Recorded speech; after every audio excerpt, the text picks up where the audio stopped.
Bahan digital di sekolah seperti e-book dan aplikasi pembelajaran interaktif membantu pelajar untuk belajar dengan cara yang lebih menyeronokkan dan berkesan.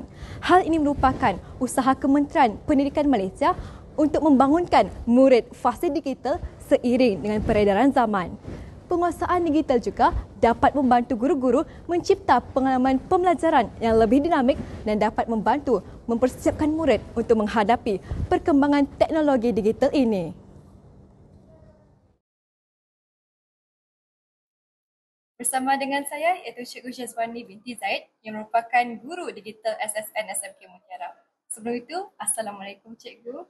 Salam. Bolehkah Cikgu terangkan tentang diri Cikgu dan pencapaian terbesar yang Cikgu perolehi tahun ini?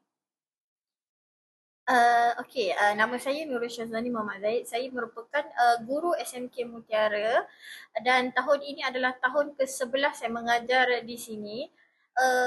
Pencapaian terbesar saya dalam bidang digital ialah selepas PKP dia ada satu program yang dikenali sebagai program VOC, Virtual Open Classroom, yang menjadi rintis kepada seluruh negara. Jadi saya salah seorang perintis di sana bagi subjek matematik. Dan daripada situ saya merupakan mentor setiap tahun bagi wilayah Persekutuan Labuan untuk program Open Classroom.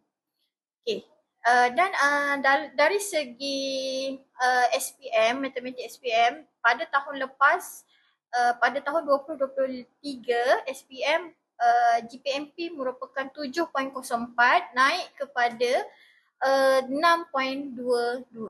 Soalan seterusnya, kenapa Cikgu menggunakan bahan digital ini untuk pembelajaran kelas Cikgu? Bagi saya penggunaan bahan digital ni seperti D5 dan seumpama dengan dia lebih memudahkan dari segi pembelajaran dalam bilik darjah.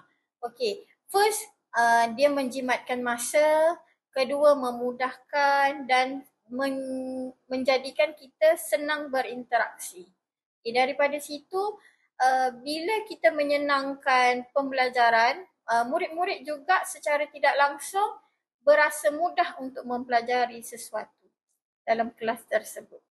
Dasar pendidikan digital menjelaskan 4 objektif pendidikan digital yang disokong dengan 6 teras, 18 strategi dan 41 inisiatif secara terperinci. Pelaksanaan dasar ini dapat dimanfaatkan secara optimum oleh murid, pendidik, pemimpin pendidikan dan semua pihak berkepentingan bagi merapatkan jurang digital, seterusnya membolehkan pendidikan digital dilaksanakan dengan jayanya. KPM berhasrat agar pelaksanaan dasar ini dapat merealisasikan iltizam dan aspirasi KPM untuk menyampaikan perkhidmatan pendidikan yang berkualiti. Dari bilik darjah ke dunia tanpa sepadan, ia mengubah cara kita belajar, berfikir dan mencipta dengan adanya bahan digital.